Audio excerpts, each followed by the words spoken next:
హైదరాబాద్ లో ఎడతెరిపి లేకుండా వర్షం కురుస్తోంది. ఇటు బోయిన్పల్లి, మారేడ్పల్లి, తిరుమలగిరి, అల్వాల్, బేగంపేట, సరూర్ నగర్, దిల్సుఖ్ నగర్, ఎల్బీ నగర్, నాగోల్, ఉప్పల్, సికింద్రాబాద్, కుకట్పల్లి, మాదాపూర్, గచ్చిబౌలి, పంజాగుట్ట తదితర ప్రాంతాల్లో వర్షం కురుస్తోంది. పలుచోట్ల రహదారులపైకి వర్షం నీరు చేరింది. దీంతో వాహనదారులు ఇబ్బందులు పడుతున్నారు. తెలంగాణలో మరో 2 రోజుల పాటు భారీ వర్షాలు దంచుకొట్టనున్నాయని హైదరాబాద్ వాతావరణ కేంద్రం హెచ్చరించింది. పలుచోట్ల కుండపోత వర్షాలు పడే అవకాశం ఉందని అప్రమత్తం చేసింది.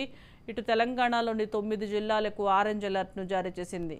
ఆదిలాబాద్, కుమ్రంభీం, ఆసిఫాబాద్, మంచిర్యాల, జగిత్యాల, రాజన్న సిరిసిల్ల, కరీంనగర్, పెద్దపల్లి, జయశంకర్, భూపాలపల్లి, వరంగల్, హన్మకొండ జిల్లాల్లో భారీ నుంచి అతి భారీ వర్షాలు కురిసే అవకాశం ఉందని వెల్లడించింది. ఇక నిర్మల్, నిజామాబాద్, ములుగు, భద్రాద్రి కొత్తగూడెం, ఖమ్మం, నల్గొండ, సూర్యాపేట, మహబూబాబాద్, జనగామ, సిద్దిపేట, వికారాబాద్, సంగారెడ్డి, జోగులాంబ, గద్వాల్ జిల్లాలకు ఎల్లో అలర్ట్ను జారీ చేసింది. ప్రస్తుతానికి వాతావరణ పరిస్థితులు చూసుకున్నట్లయితే నిన్నటి వరకు కొనసాగుతూ ఉన్నటువంటి తీవ్ర అల్పపీడనం ఈ రోజు ఉదయం వాయుగుండంగా బలపడటం జరిగింది. ప్రస్తుతం దీని యొక్క లొకేషన్ 17.7 డిగ్రీస్ నార్త్ లాటిట్యూడ్ మరియు 84.4 డిగ్రీస్ ఈస్ట్ లాంగిట్యూడ్ వద్ద కేంద్రీకృతమై ఉంది. ఇది పశ్చిమ మధ్య బంగాళాఖాతం, దాని ఆనుకున్నటువంటి వాయు బంగాళాఖాతం, అలాగే ఉత్తర ఆంధ్రప్రదేశ్ మరియు దక్షిణ ఒడిశా తీరాల వెంబడిగా కేంద్రీకృతమై ఉంది. అయితే దీని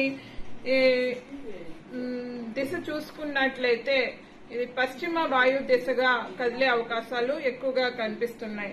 సుమారు 80 కిలోమీటర్లు ఆగ్నేయ దిశగా కళింగపట్నానికి, 120 కిలోమీటర్లు తూర్పు దిశగా విశాఖపట్నానికి కేంద్రీకృతమై ఉంది. అయితే చూసుకున్నట్లయితే దీని యొక్క ప్రభావం తెలంగాణ ప్రాంతంలో రానున్న 2 రోజులు కూడా ఉండే అవకాశం ఉంది.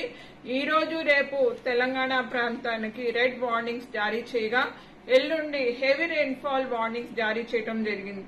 ఈ రోజు తెలంగాణ రాష్ట్రంలో అనేక చోట్ల తేలికపాటి నుంచి మోస్తారు వర్షాలు, అట్లాగే కొన్ని చోట్ల భారీ అతి భారీ వర్షాలు, 1-2 చోట్ల అత్యంత భారీ వర్షాలు కూడా ఉండే అవకాశం ఉంది. ఇక్కడ జిల్లాల వారీగా చూసుకున్నట్లయితే తెలంగాణ రాష్ట్రంలో రెడ్ వార్నింగ్స్ 7 జిల్లాలకు పెద్దపల్లి, కరీంనగర్, జయశంకర్, భూపాలపల్లి, ములుగు, భద్రాద్రి, ఈ ఖమ్మం, నల్గొండ, సూర్యాపేట ప్రాంతాల్లోని కొన్ని చోట్ల భారీ అతి భారీ వర్షాలు, 1-2 చోట్ల అత్యంత భారీ వర్షాలు 20 సెంటీమీటర్ల పైనే ఉండే అవకాశం ఉంది. ఉత్తర జిల్లాలు, పశ్చిమ జిల్లాలు, మరికొన్ని జిల్లాల్లో భారీ నుండి అతి భారీ వర్షాలు కూడా ఉండే అవకాశం ఉంది. హైదరాబాద్ పరిసర ప్రాంతాల్లో మోస్తారు నుంచి భారీ వర్షాలు ఈ రోజు రాత్రికి గానీ రేపు ఉదయానికి గానీ ఉండే అవకాశాలు ఎక్కువగా కనిపిస్తున్నాయి. అట్లాగే రేపు చూసుకుంటే రేపు కూడా 1వ తారీఖున కొన్ని ఉత్తర జిల్లాలైనటువంటి ఆదిలాబాద్, నిజామాబాద్, నిర్మల్, కామారెడ్డి, అలాగే దక్షిణ జిల్లాల్లోని ఉమ్మడి మహబూబ్ నగర్ ప్రాంతాలకు రెడ్ వార్నింగ్స్ జారీ చేయడం జరిగింది. తర్వాత పశ్చిమ జిల్లాల్లోని కొన్ని జిల్లాలైనటువంటి ఈ సంగారెడ్డి, వికారాబాద్ ప్రాంతాల్లో ఆరెంజ్ వార్నింగ్స్, అలాగే ఈశాన్య ప్రాంతం తూర్పు జిల్లాల్లో కూడా ఆరెంజ్ వార్నింగ్స్ జారీ చేయడం జరిగింది. మిగతా జిల్లాల్లో మోస్తారు నుంచి భారీ వర్షాలు ఎల్లో వార్నింగ్స్ జారీ చేయడం